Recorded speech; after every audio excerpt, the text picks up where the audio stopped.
So how about the breakout room? Are we supposed to, I guess, do any control when we go into and come out of breakout? I can manage that. I will put Okay. everyone into breakout rooms when we get going. And then I can bring everybody back into the kind of main room so that we can have a debrief discussion on the two workshops.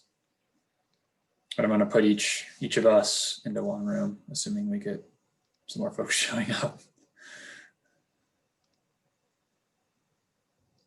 If not, we'll have an intimate chat with our two friends here.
Well, I'm going to pull up our real presentation here.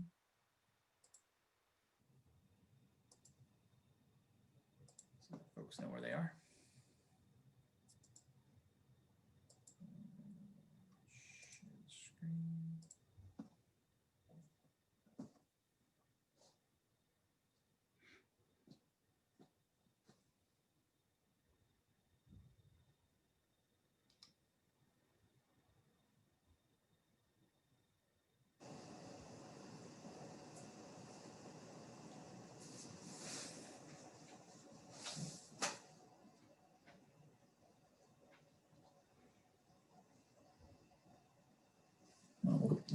We'll give it till 6:05 and then we'll get going. Hopefully a few more will join. If not, the presentation will be recorded, put on the website. And we'll continue to ask for comments throughout the remainder of the process.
All right, well, we'll get going here. Maybe some others will join as we run through the presentation. Welcome to Matthew and Judy to the second public meeting for the Lower Town Area Mobility Study. We're going to talk about our vision, goals, and alternatives for the study, specifically in the Lower Town area. So real quick, run through the folks you see on the screen here. Are also in the Zoom room. My name's Eric Dreyer. I'm a transportation planner with OHM Advisors.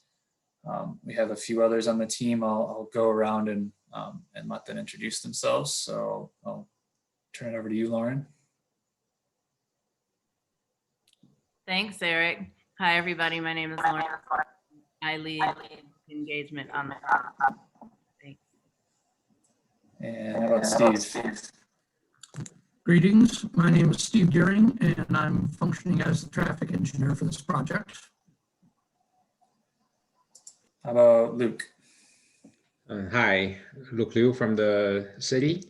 I'm one of the transportation engineers here at the city, and on this project, I'm the city point of contact. And Heather. I'm Heather Seifert, and I'm helping out with community engagement on this project. Great. We also have Marguerite Novak, who's joining us from the OHM team. She's going to be helping with the facilitation. So for those of you on the call, we have a quick poll here. It's off the site. It's at ahaslides.com. You know what? Yeah. Because we only have 2 people, I think we can just skip over this Okay. poll because it'll be too revealing. It wouldn't be Right. that anonymous. Sure. So we can skip over it for now. Maybe we come back to it at the end if we get more people. Okay. Scratch that. There you go. Yeah. So today we're going to talk a little bit about the mobility study, just to give you all an understanding of what we're talking about here. With this mobility study, we're looking really for a holistic view of the transportation conditions in the Lower Town area. We're not just considering bikes and pedestrians. We're not just considering transit users. We're not just considering vehicles. We're trying to take a look at how all folks who use the area, who live in the area, work in the area, travel through Lower Town. And really the goal with this project is to identify the issues, the opportunities for the area, and identify some solutions that are going to make traveling around the area a little bit easier, safer, and more efficient. So this map here on the right shows the study area. That's in blue there. Really, we're looking at all the streets and intersections within this area, this defined area. There's some major traffic generators in the area, from the Ann Arbor Steam School, downtown Ann Arbor, U of M Hospital, and the U of M North Campus area. Specifically within these areas, again, we're looking at traffic congestion, bicycle travel and connections, pedestrian movements, public transit, connections to non-motorized facilities, roadway safety, intersection design, and more. So we're running through this process. It's a 2-year timeline. We started about a year ago now. Actually about a year ago, we were doing interviews with stakeholders in the area and trying to understand what the issues and opportunities are from their end. We're really nearing the halfway point. So we've done a lot of the existing conditions analysis. We've dived into the technical details. Now we want to get some input from you about what the project vision and goals are. So essentially, we're going to be taking those conditions and starting to figure out what we can actually do based on what the community wants to do in the neighborhood. And the outcomes of the study, we sort of mentioned this holistic approach to transportation in the Lower Town area, but we want to identify ways to improve mobility for everyone who's using the streets in the area. Again, this is drivers, cyclists, pedestrians, transit riders, future mobility, anything. Part of this is going to explore opportunities to help to change travel habits. We see very few opportunities to increase capacity in the area just based on the way that the streets are laid out and where the homes are and where development has occurred. So what we're trying to look at are these what we call transportation demand measures, and we'll get into that later.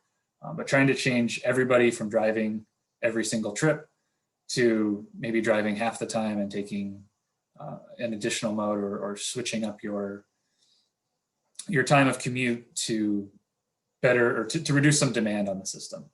Really what we're trying to do is improve the efficiency of the transportation system in the area. And so at today's meeting, we're going to run through what we found through the existing conditions. We're going to discuss, do some breakout groups, and we might not need to do breakout groups, but we'll discuss your vision, your goals for the Lower Town area, and then start talking about alternatives and what you guys think are important from a solution standpoint.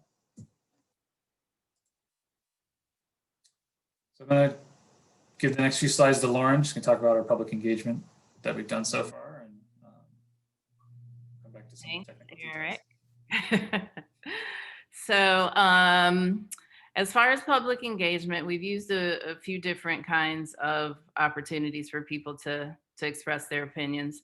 So you've got the timeline up there in the upper right. We're about a little more than a third of the way through.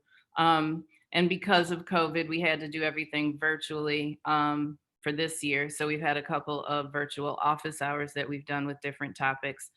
We had 4 of those. And before preceding COVID, we had in-person stakeholder meetings with institutions and organizations that had some interest in mobility. So we talked to folks at U of M, folks at the RIDE, the city, MDOT. We talked to an organization that dealt with people that had physical challenges. And of course, we talked to some bicycle advocates in that process as well. Next slide.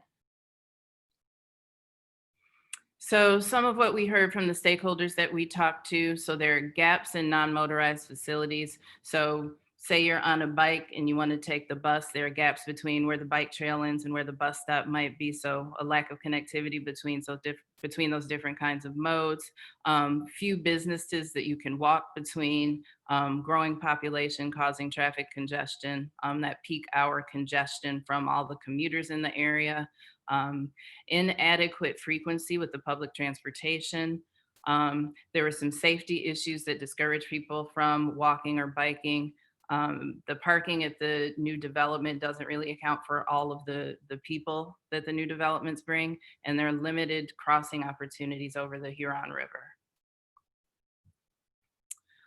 Some of the concerns we got in the office hours were specific areas in the study area that needed safety improvement. Safety was a recurring theme. Residents still don't feel comfortable walking and biking. Transit, again, not frequent enough with that, with the public transportation. Heavy commuter traffic from M14, so not people that live in the area, but people passing through on that highway. Some of the bike infrastructure not being connected to those other modes. Safety concerns around the A2 STEAM school, in particular in the mornings when dropping off kids, people reported that traffic was really fast and there's some blind spots, so you couldn't really see where some people might be walking to the school and cars were coming quickly. New development adding to the traffic, and safety conflicts again between bikes and pedestrians. And then some of the opportunities, obviously we want to increase the frequency of the public transportation, improve walking connections to the hospital so you don't need so many cars going there, easier access to the border-to-border trail, more mixed use retail to the new development so that people don't have to travel to get to to retail outlets, improve snow clearance in the winter for bikes and peds, add safe crossing infrastructure, create a cultural shift to more walking and biking. So we can't just lay down new infrastructure and expect people to use it. How do we get people to buy into the idea of walking and biking? And again, that speaks to educating the public on safety and using streets. Great, thanks, Lauren. Yeah. So we're going to talk a little bit about the safety or the traffic conditions in Lower Town. We've done a little bit of modeling through this process, and based on the model, we found a couple of areas where there are high congestion. So Plymouth Road at Barton Drive, US 23 off ramp to Barton Drive. I guess these are more M14, Duvarn and Pontiac Trail, Division Street and Catherine.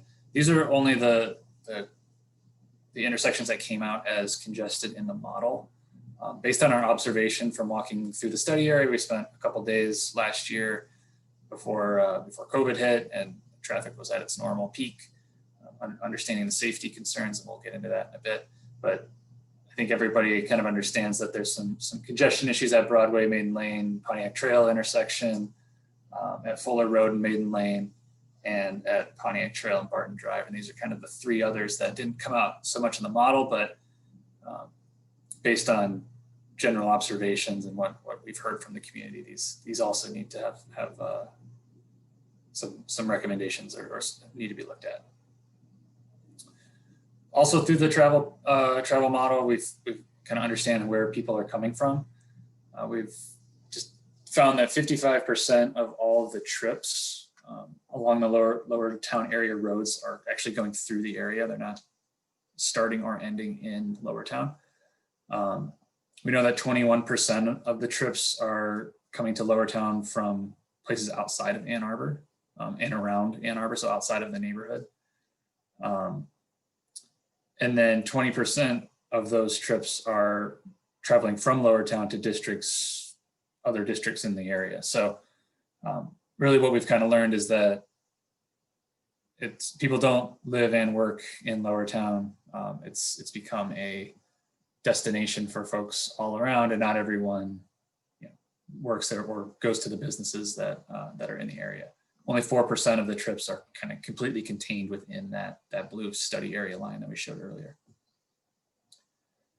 Also, as part of the traffic conditions analysis, we had our sub-consultant do a bike pedestrian analysis. This is a methodology that was developed by the San Francisco Department of Public Health, and I think it's the PEQI and the BEQI, Pedestrian Environmental Quality Index. And essentially what these indexes try to do is rank streets or show streets based on how comfortable and safe they are. So using a variety of categories, including intersection safety, traffic, street design, land use, and the perceived safety, each with a number of subcategories underneath that, the index was able to could take streets like these and assign a ranking based on how well they function for a bicycle or a pedestrian.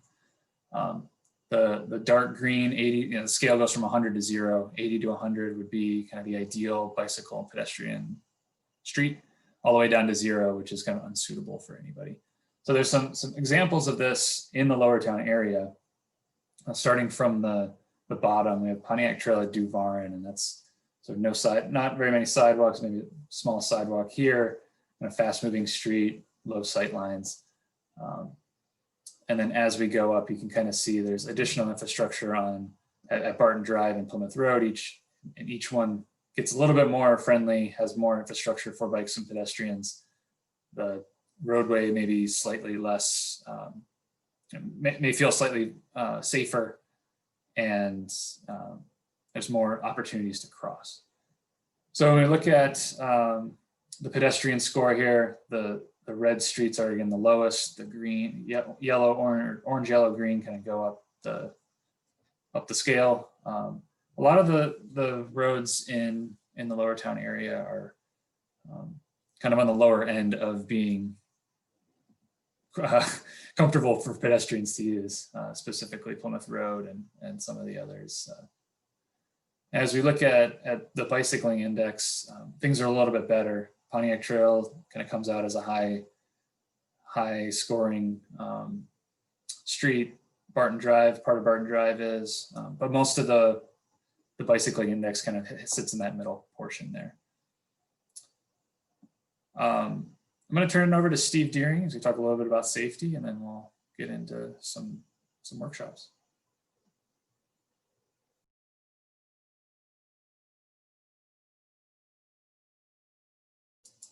You got to unmute, Steve. Oh, okay.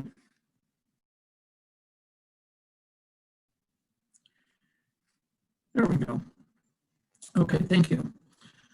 What we did is we pulled crash data for the entire study area, and we looked at a multiple number of years, 5 years. And what we did with all of that crash data is that we isolated it to the specific locations that the crashes were occurring. We looked at the types of crashes that were occurring. And what we're basically looking for were crash patterns, because without patterns, it's hard to discern what, if anything, can be done to mitigate or improve safety. What we found was that there were a lot of crashes in the study area over the 5-year period, just under 480. Most of them were at only 3 major intersections which again, Hang on a second. Someone raised, your kind of choppy. I'm not hearing you, Lauren. He's so crackly, I can't tell what he's saying. Your audio crackly. I think that's you had her hand right. Let me move somewhere else. See if it's better. I'll try to speak slower and more distinctly. What we found was that a majority of the crashes were occurring at only 3 major intersections. And of course, for that reason, we focused on those locations to see what could be done. But in more overall terms, we found that within the 5 years, we only saw 4 pedestrian and 10 bicycle crashes. And we looked also for patterns associated with that. And when we looked at all of the data at all of the locations and looked for whatever patterns that could be discerned, we started to use those safety issues to identify mitigations. And what's shown on this slide is some of the types of mitigations that would make sense. One of these, the city has independently decided to start implementing around the city, and that is leading pedestrian intervals. What that basically means is that at a signalized intersection, vehicles would alternate right away. You know, they'd have the green, then they'd be required to stop to let the crossroad move. But before a crossroad would be allowed to start under a green signal, we would let pedestrians get a head start. So all traffic would be at a red, pedestrians would be able to get a green, their equivalent of green movement, the walking indication, so that they could start on their journey across the intersection, and that would occur before vehicles were released for them to start moving. And that was because a common type of crash with pedestrians is the driver claiming that they didn't see the pedestrian. And so leading pedestrian intervals gives a chance for pedestrians to get going, get across, or at least get started on their journey across, depending on their physical capabilities, before drivers are given the green. And it's been found in this community as well as around the country that this greatly enhances pedestrian safety. So without needing to necessarily go through all of this, the illustrations on this slide is actually one of those locations that have a lot of crashes. The lower half of that diagram is the shorthand that we use to describe the fact that a crash has occurred and what type of crash it might be, like a right angle crash or side swipes or vehicles rear-ending each other. And this is the intersection of Broadway, Division, and Beeks, with the ancillary streets of High Street and Summit also all coming in here. And with this kind of a crash pattern, again, we were looking for patterns that would lead us to possible mediation or mitigations. And so that sketch up on top of that is just one of several ways that we came up with that could simplify the intersection to help reduce crashes.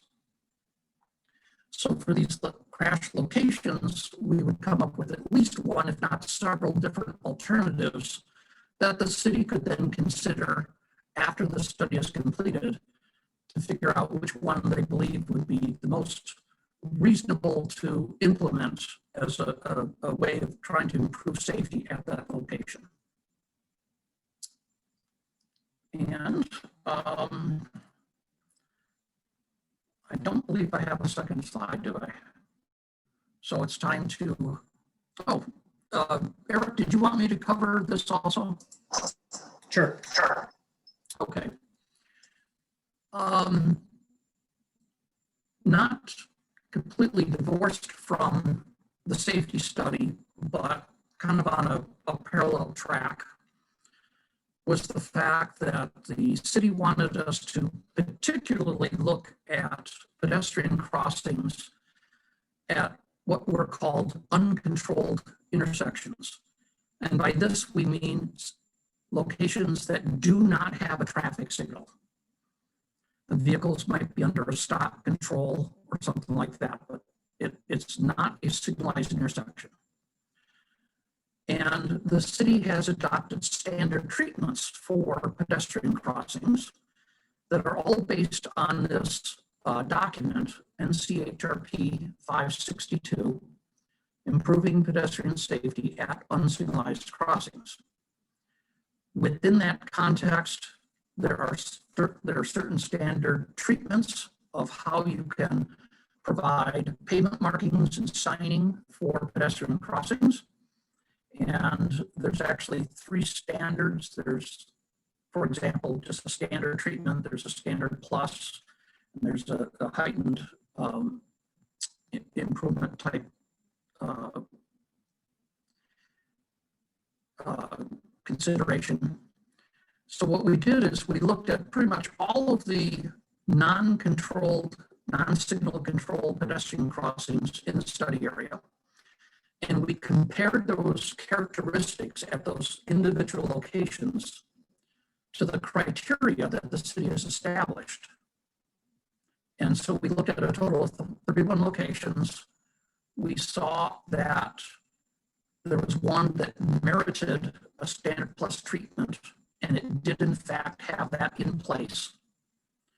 We found that 30 merited the so-called standard treatment, but 5 have not been implemented by the city. So those were pointed out in our report to the city so they could do that.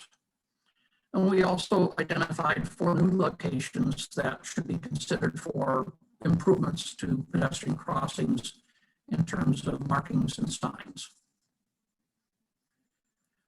All of this is in an attempt to make sure that we have a robust but uniform treatment for pedestrians at the various locations in the city. And with that, I believe the next set of slides deals with the road safety audit. So Eric, you're going to take that back. Yep. So back, I think I mentioned this a little bit earlier, but back about a year ago, we went as a team and basically walked every street in the Lower Town area to understand the pedestrian infrastructure, safety conditions, and sort of understand it at the eye level.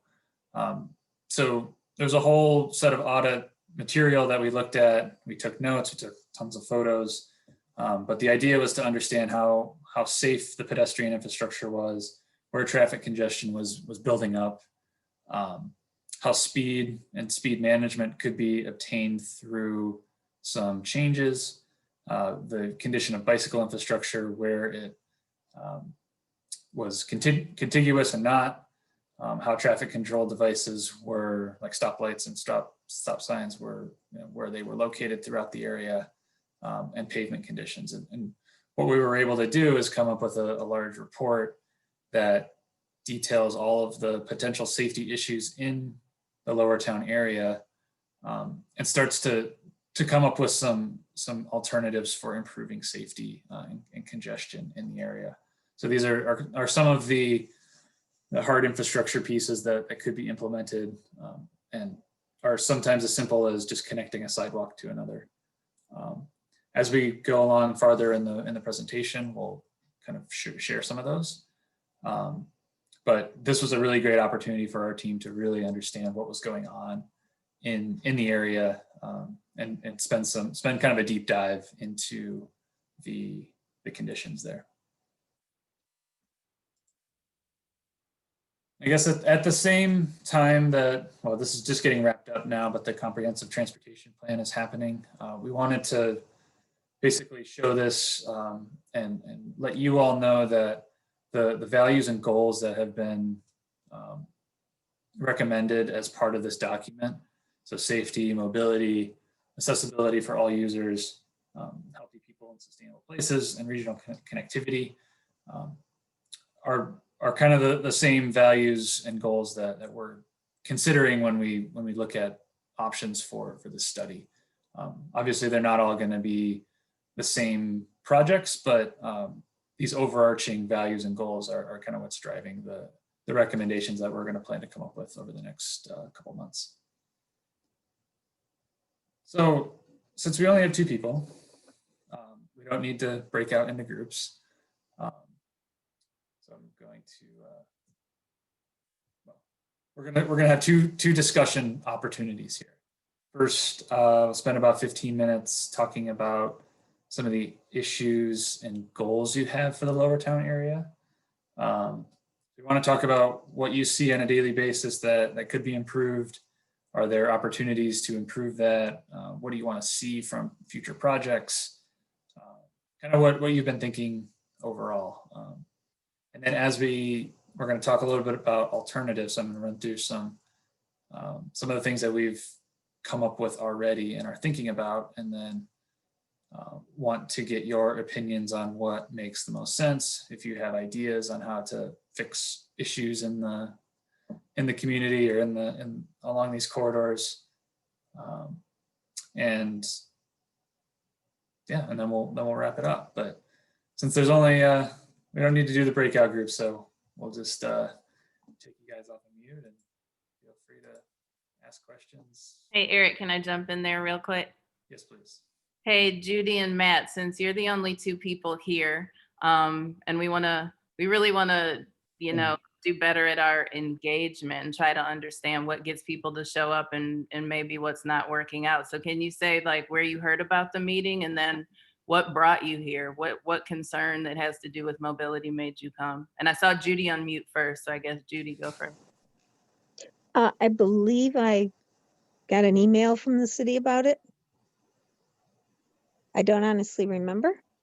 And I came because I live in Lower Town and I'm very concerned about changes such as putting, well, it won't be popular, but like the street they made at Granger, 1 lane, goes both ways, bicycles on either side, parking on one side. I just do not see that as safe at all. So putting that kind of thing around here worries me. We have so much construction on Pontiac Trail, so many new multifamily dwellings going on. And you already, if you got to turn left out of Pontiac Trail in the morning off the sides, the neighborhood streets, you can't get out. It's going to be way worse when everybody's back working in person when COVID's done. And when they did the closing down the lane at the end of Division going over the Broadway Bridge, that was a mess. And they said it was a study, try it out, let's see how it works out, except you're trying it out when there's not anywhere near the volume of traffic because of COVID. So I'm very nervous about them thinking that's a solution for the future.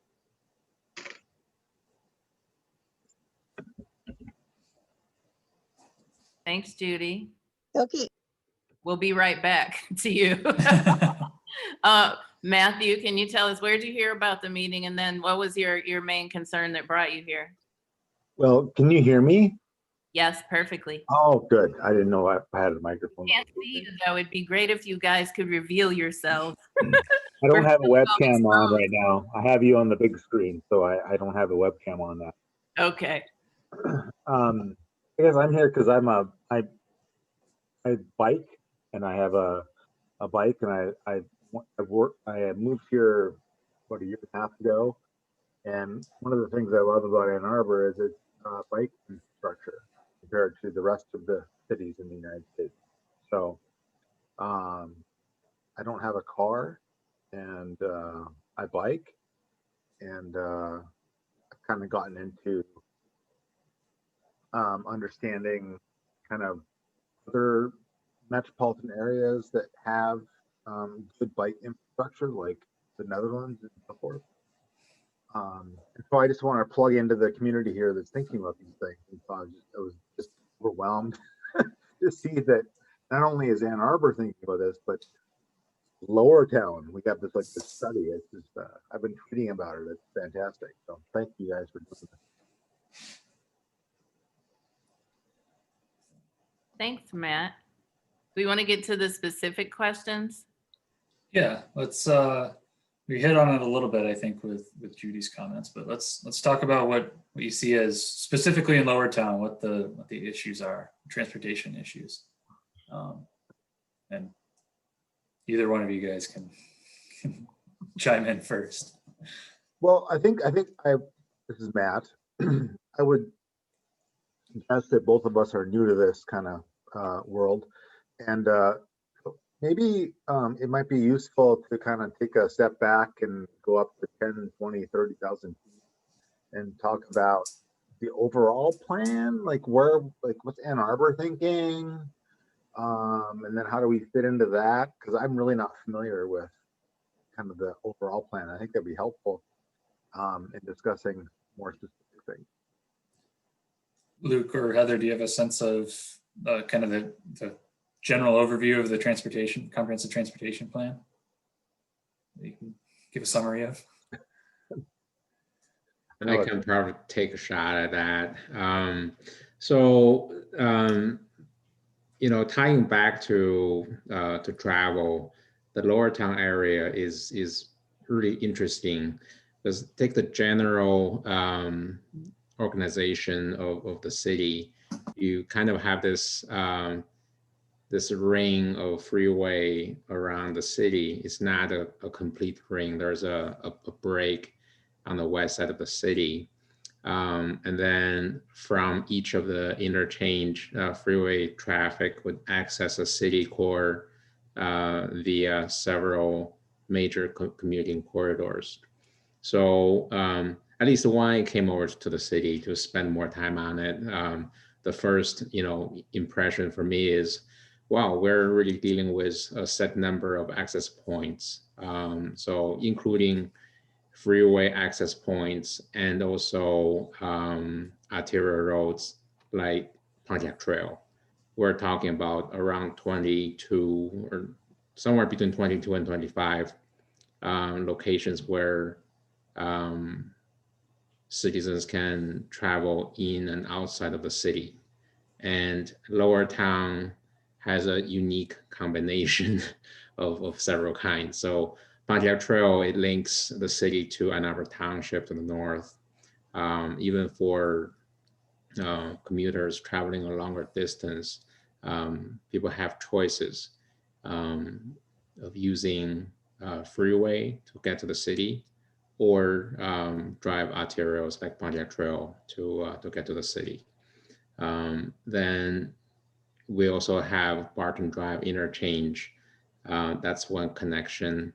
Then Plymouth Road is an arterial, but we can trace Plymouth Road all the way to 23 and further to the north east side of town and the township. So, and toward the south end of Lower Town area, or the study area, that's interfacing with the downtown portion.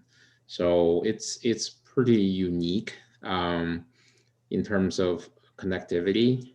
And also related to this topic would be the type of land,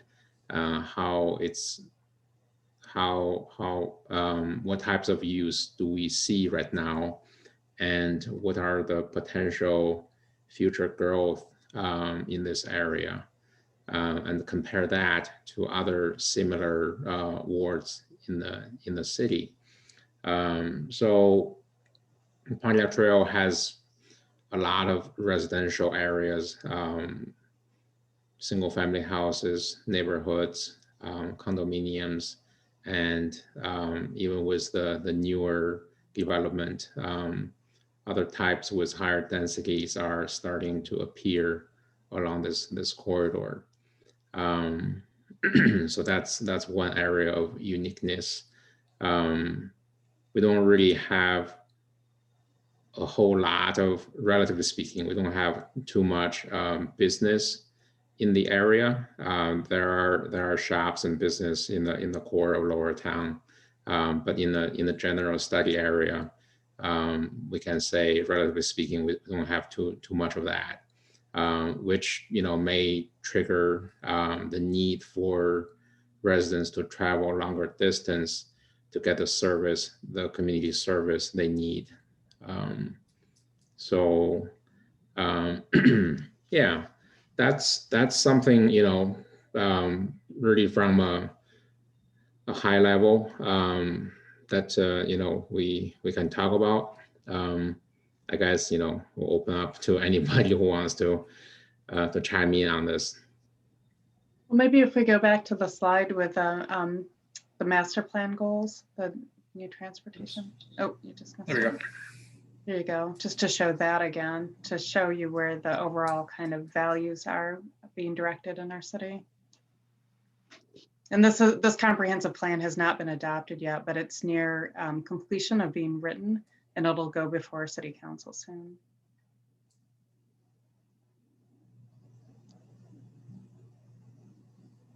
Does that answer your question, Matthew?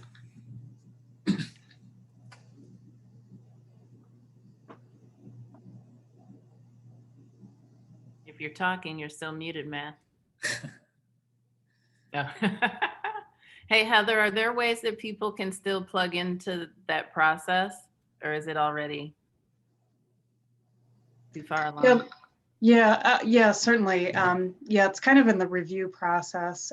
So it's at kind of a 3-month review right now. So people can certainly still look at the plan, the draft document, and then just contact the project manager with any comments or thoughts that they have. And then there'll be, and it'll go in front of Planning Commission and City Council. So at both of those meetings, people will have an opportunity to say something. And that draft document is out on the project website or on the It city is. website? Right, yeah, and I can look that up. I'll give you the URL in just a moment. So with that kind of intro to where we're at in Ann Arbor, as a relatively new person, Matt and Judy, I don't know if you're new or not to the area, but let's talk about what you see as issues, I guess. Thinking about the ways you get around on a daily basis, and how we can come up with some solutions that kind of that fit that idea of a holistic approach to mobility.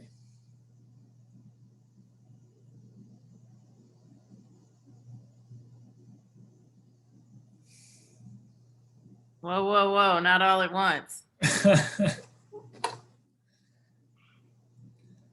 Let's give Judy some time now. We'll just go back and forth. Judy, you got your hand raised. Go ahead. It wouldn't let me unmute before. That's why I had to raise my hand. I Okay. just changed it. You guys should be able to unmute yourselves now. So first of all, I have lived in this area of Ann Arbor almost all my life, except for when I got married for 9 years, we lived in Ipsy, but my parents have lived here, same house I grew up in forever and still live there. So we watched this area grow. I grew with the area, we'll put it that way. And also I work as a crossing guard and I work as a substitute. So I go to all the schools, and Pontiac Trail's bad. Barton Drive is bad. We have crossing guards at both of those spots for north side. Clegg is bad, crossing Nixon Road. Can't tell you how many times I've almost been hit. We have a guard at Traver for Logan School because that's bad. I mean, the people don't drive safely. I don't know how you can make them drive safely, but yep. That's my biggest concern, slow traffic down to keep pedestrians safe.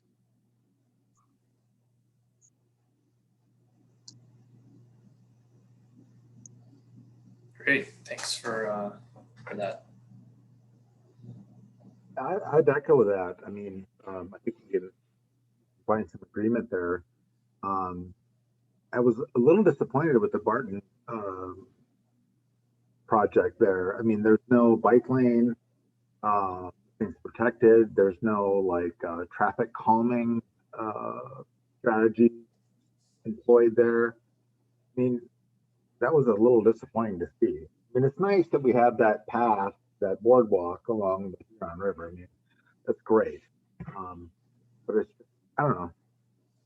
It doesn't seem like we have an integrated plan on how we're going to do mass transit, bicycle, pedestrian, car.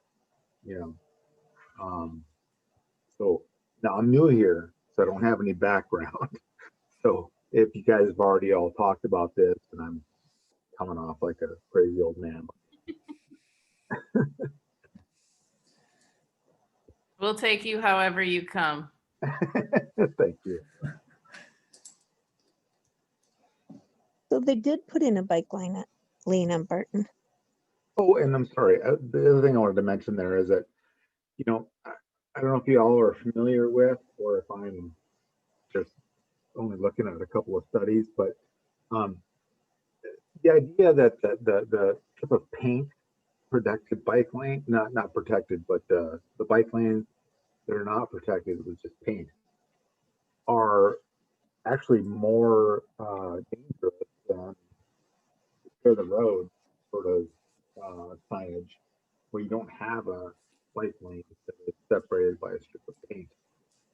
There's some research that shows that it's more dangerous to have like dedicated bike lanes without the protection.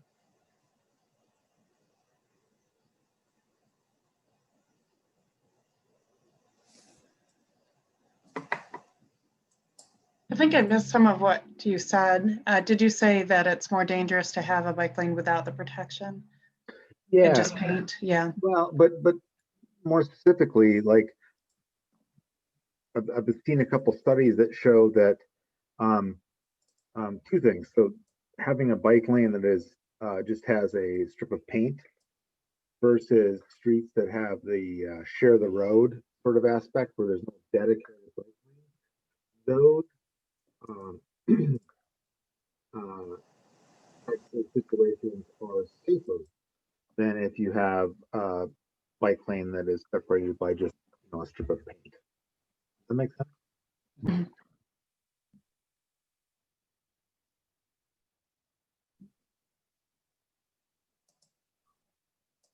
I'm going to put up the link to the transportation plan draft here. Just going to throw it down here on the bottom of the page there.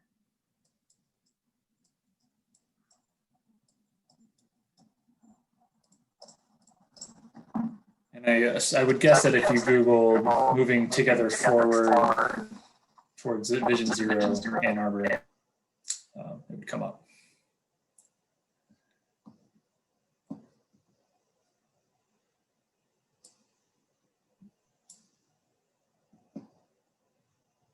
So I guess it sounds like we've got some agreement, a little bit of agreement on the traffic issues, people moving too fast, maybe disconnected, non-motorized infrastructure. Let's talk a little bit about the experiences you've had moving through the neighborhood. Most of the time, it sounds like many of the people that we've talked to have kind of experiences doing all three things, four things, as a pedestrian, as a cyclist, as a driver, sometimes as a transit rider. What do you see as some ways to improve the transportation system through each of those lenses? Understanding that you may not use all of them every day, but sometimes you're going to go for a walk, or sometimes you're going to drive, and other times you may use the bus.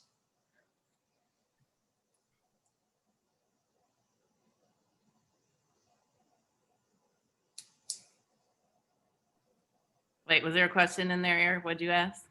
Oh, just what you see as some of the issues, or what has been your experience as as a driver, as a pedestrian, as a bicyclist, as a transit rider. So each of those, if you have experiences utilizing those modes, how do you feel? I can talk about. I live in the area, and this is Matthew.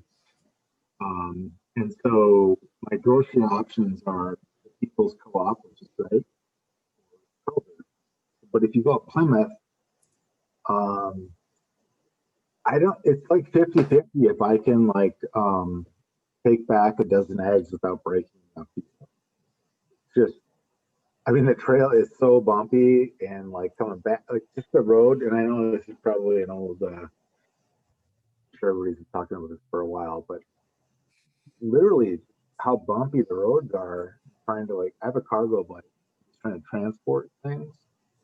I was taking my child from here up to Miller and Maple, and their headphones just popped out of the bag. You know, I mean, it's just so bumpy. So anyway, that's the condition of the road for bicyclists is an issue.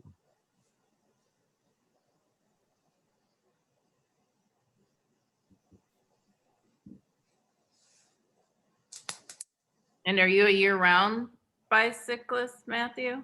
I'm gonna try. I'm gonna see if I can make it through the winter. Got a cargo e-bike. Oh, so you haven't done the winter with your bike yet? Not yet. No, not full time. So I got an e-bike, and so I'll see how it goes. As long as there's not a lot of snow, it's not too bad. Yeah, the salt's kind of an issue, and I got to make sure I take care of the maintenance. Yeah. Important. Judy? Jude? So I don't ride the bus, but my husband's been riding it to work for a long time, and my children rode the bike to work. I'm sorry, the buses for years. I have 3 boys, and they're 7 years apart, so they each one down the line rode the bus. And the biggest problem is the length of time it takes, and I don't know if that can be improved, but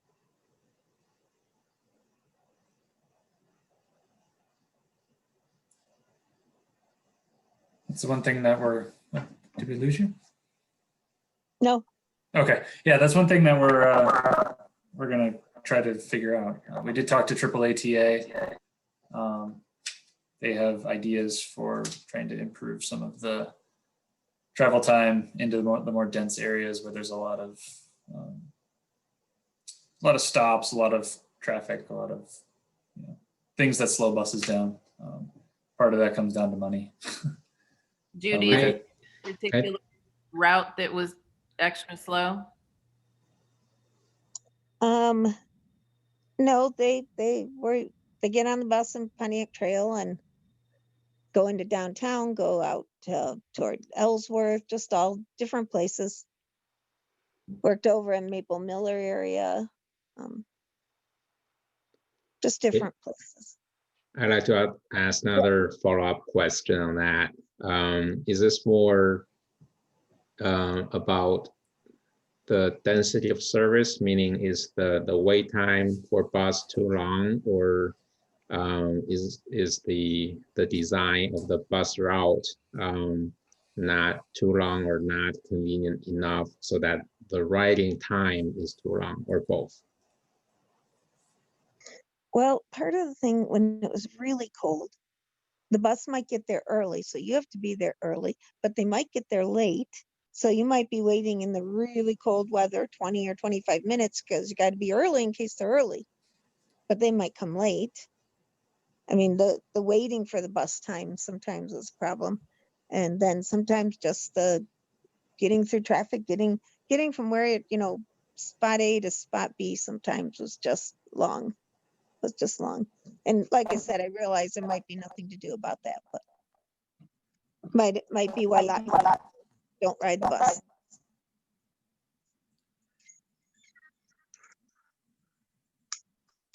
I don't want to preempt AATA's abilities, but there are transit systems around the country, in fact, around the world, that have gotten to the point where all of their buses have GPS units, and they can communicate to bus stops to tell you how long it's going to be before they actually show up at that stop. And it can be something displayed at the bus stop, but it also can be an app to use on a smartphone to let you know, even before you leave the house, what's likely going to be happening with that particular bus. So that's something that we could probably pass along to the transit folks as a possibility. I think they have something similar to that. I mean, I think it's newish, but like you can know the bus is going to be late, but the point is that you have to go to the bus stop and then you can check and then you can know that the bus is going to be late. You don't always know before you even walked out of your house. Right. So. There's also, I know there's also something that AAATA is playing with on some of their other corridors that essentially helps the buses not get stuck at red lights. When we talked to them, they were considering doing this on some of the other routes around the city, potentially Plymouth Road, potentially looking at a redesign of that route itself. But I think they know that there's some issues there, specifically around that Maiden Lane, Pontiac Trail, Broadway intersection. That seems to be a pinch point for everybody traveling through the area. So one of the tasks that maybe we have is to figure out some efficiencies for vehicles that are carrying more than one person. Dial a ride is not the answer. Right. I remember dial a ride. So as we, sounds like we've got a good understanding there from you guys. Let's talk just general goals. I guess we hit on safety a little bit, improving safety in the area, but are there other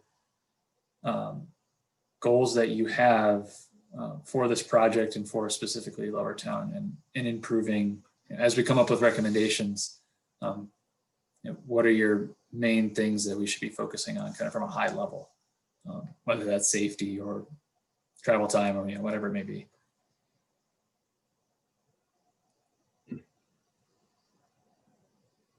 Well, I guess I'll go. This is Matthew. I guess I would like to see, again, just I'm new to this, so I don't know how everything plugs in, but I would like to see from the city just generally like a overall plan, and I'm sure they have one, of how we're going to integrate pedestrian, bicycle, mass transit, cars into a cohesive infrastructure. I'm just interested in understanding kind of like where we're going. Is it neighborhood by neighborhood, or do we have an overarching plan? So that's kind of what I'm interested in. But yeah, I'll leave it there. Okay.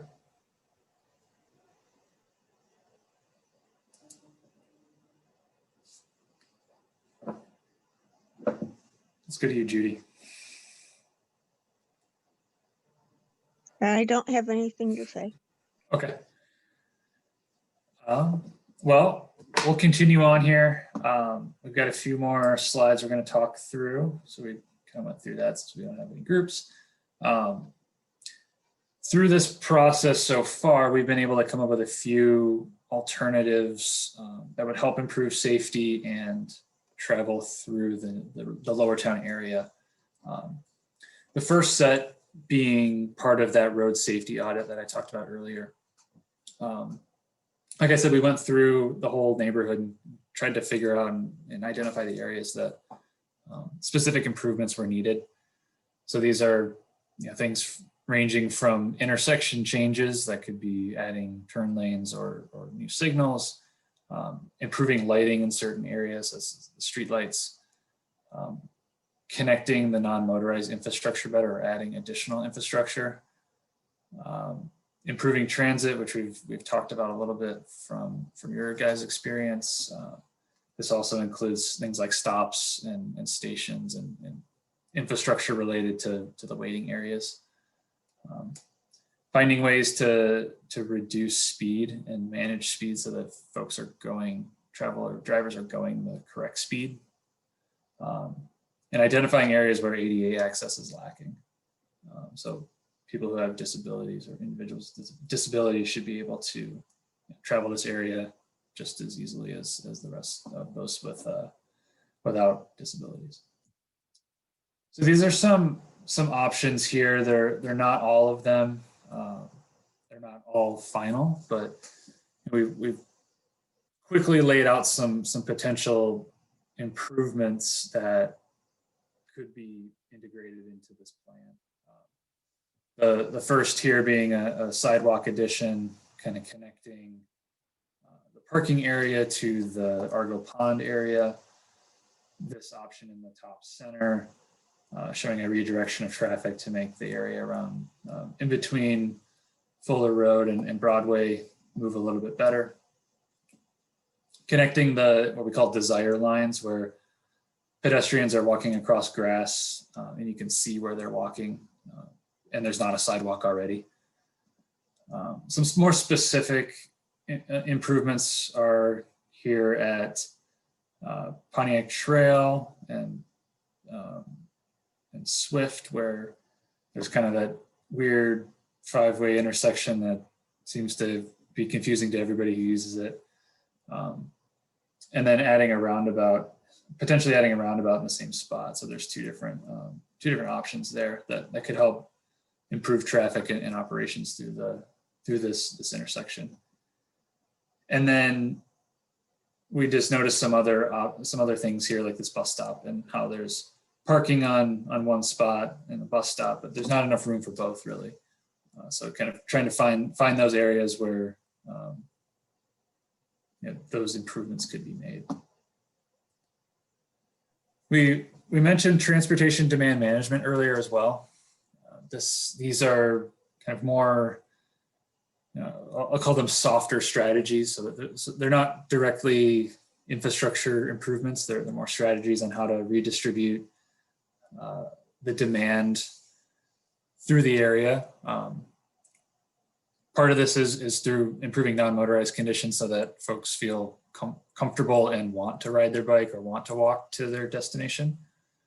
Improving public transit, adding ride sharing programs that help people carpool or encourage taking one car into downtown or reducing parking that way. Incentives to give up parking. So if it's a downtown program or hospital program that sometimes will pay employees to not have a parking pass so that it can be used for others. Setting up flexible work times, which is really kind of taken a hold through COVID. I know a lot of us are working weird hours and you have the opportunity to work whenever you want now. And then what we're calling transit supportive development. And this was, Heather may be able to explain this better than I can, but trying to identify ways to develop land in the area that is supportive of transit, encourages people to take the bus. I think this was passed by City Council.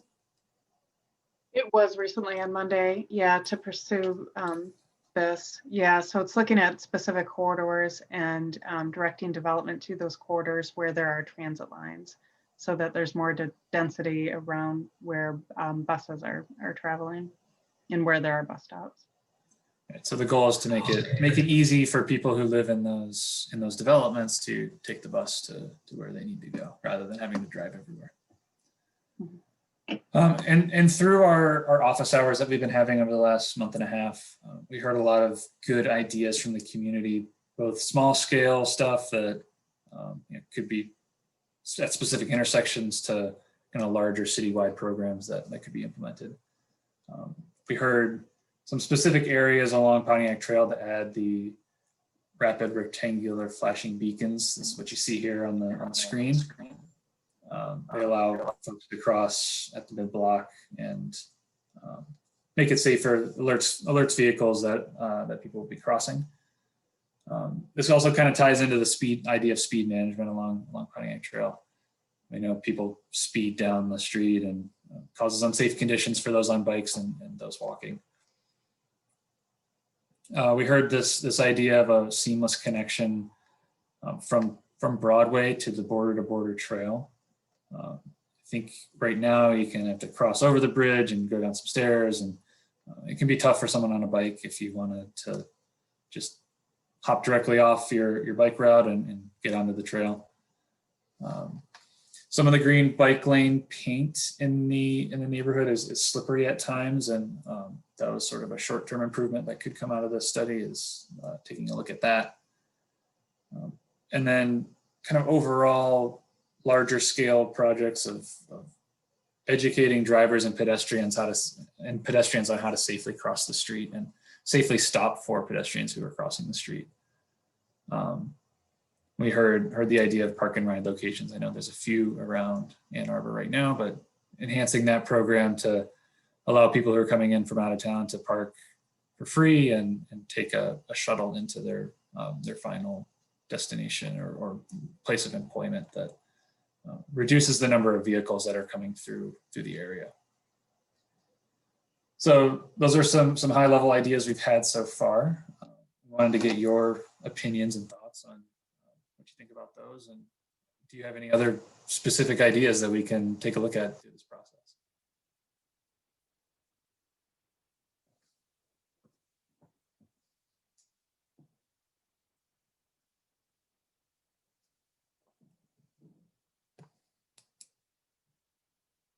Nothing. We solved it. So I'm not sure this really is about any of this, but I don't understand why they put all the bus stops right at crosswalks and then a law that says you have to stop. So you stop at crosswalks for people that are just waiting there for the bus.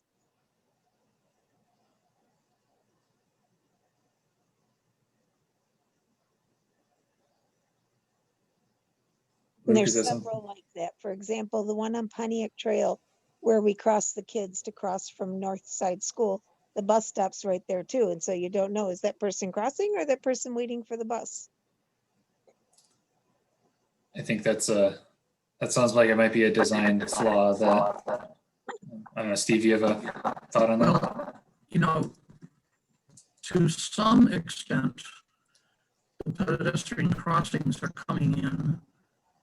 The bus stop's not being put at the pedestrian crossing so much as the crossing is being placed after the bus stop has been established so that riders can get to the stop, that they actually have a safe crossing of that road to get to the stop, whether they're getting on the bus or have gotten off the bus and have to get across the roadway to continue on their way to their home or business or whatever.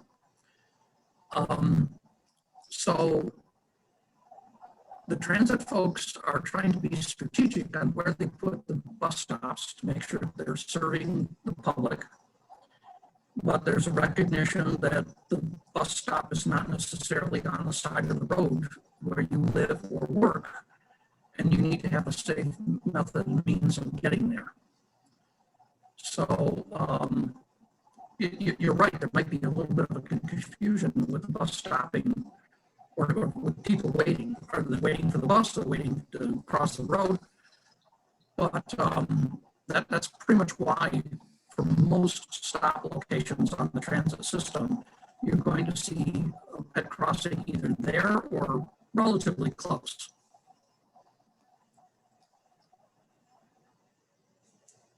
I think there may be the opportunity with this to, through some signage and stop locations to maybe pull those stops slightly back so it doesn't look like folks are waiting for the crosswalk, they're waiting for the bus instead.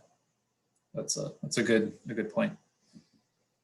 And I have one other thing, which also is not really part of the study per se, but one of the problems with walking is that crosswalks aren't cleared. You're talking They're snow? not clear to snow. They're not clear to snow. Well, that's one of my questions too, is that in general, what's the strategy plan and on clearing bike lanes. Luke, is that something you can answer? For winter maintenance, that's something we can follow up. That's one item we heard during the office hour, referencing the crash or the incident we had last year with the elderly citizen fell. So yeah, that's something we can definitely look into and coordinate with the city public works as to how the road is being maintained during and after storm, and also how the sidewalk and crosswalks are taken care of. This kind of fits into that transportation demand management strategy. We want to encourage folks to change their mode all year. Need to have safe ways for them to walk and bike in the winter time when there is snow out. And, it could be an option to consider moving forward. Well, an example I have is I was crossing kids across Traver where it's a split, boulevard, and there's a walkway in the middle, and that's city, so city kept it cleared. But at the end of the school driveway where they had to walk to it was piled with snow. And on the other side where the apartments are, which I assume they are supposed to keep it clear, was piled with snow. And so I had to cross the children just in the middle of the street because they weren't safe to be climbing over the piles of snow to walk to the cleared walkway. So if we want people, and bus stop was there, the bus stops are there. If you want people to walk, then you got to keep it safe for them. Yeah, and I would add to that just more generally, I think comprehensive pedestrian and bicycle infrastructure is important, and that we tell the world,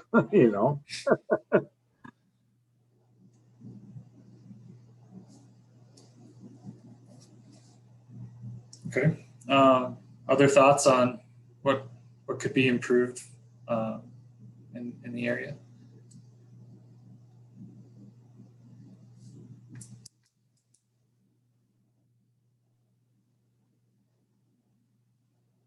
I know this is tight. This is kind of tough because it is more. Yeah, that's a tough question.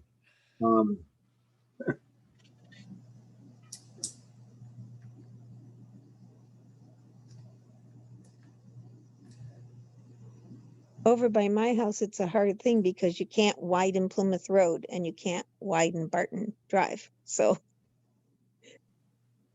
you're stuck in the parameters of those can't be widened. They're just one lane each way, and that's all you get.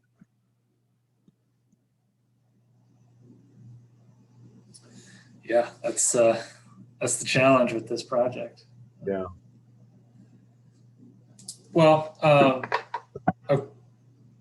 do you have something, or was that just feedback? I guess we don't need to spend too much time on this if it's sort of our job to come up with alternatives. So wanted to get your thoughts on, if there's any burning ideas that you had. As you go through this, or mull on this over the next few days, if you decide you want to read the comprehensive transportation plan, and you have any ideas that come to light, feel free to contact us. I don't have our contact information, but I think it's on the project website, which is Yes. Arbor.gov. a2gov.org/Lowertown.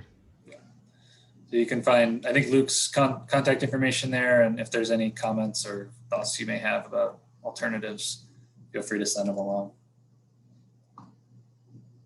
And then over the next, remainder of this project, we've got about a year left. pretty soon we're going to do a summary, and next week we'll have a summary of this public meeting out on the website. This recording will be available as well. So if there's folks in your neighborhood or people that you know that are interested in this, feel free to send them both things, the recording and the notes. And if they have comments after they watch it, they can send us thoughts, concerns, issues, anything that relates to the stuff we talked about today.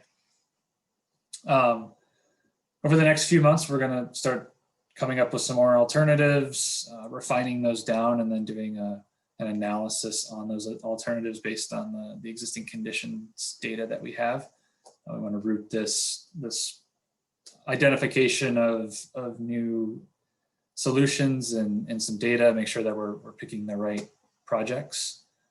And then we'll come back to you again for another public meeting to present those alternatives, get your feedback on them, make sure there's nothing that we missed. If there's anything that we took out that you think is very important, you can let us know then, or come with your own. And then the kind of last bit of the project will be us developing the report for the city, and then a final public meeting to present all of those findings, recommendations, and outcomes of the study. Matt, I think I know that we heard from Judy how you heard about the meeting, but I at least I missed it if you said it. Matt, I don't think we heard from you how you heard about the meeting. I feel really worried that only 2 people showed up. So I'm just wondering where you might have heard about the meeting, and maybe if, where we missed and how we can get the word out more to other people in the future.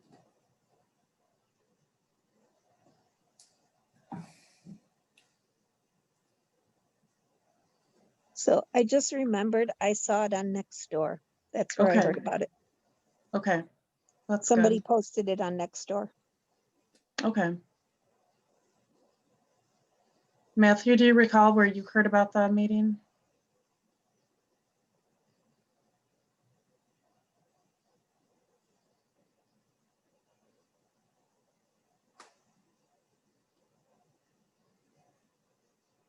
Did I lose him?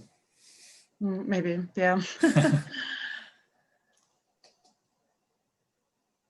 Well, I guess if you guys are watching this online after, and you have ideas of how to get this out to more people, again, let us know. We want to make sure that everyone's thoughts and input is heard through this process. And it can be challenging with COVID and quarantine, but please send us your thoughts on how to reach out to more folks.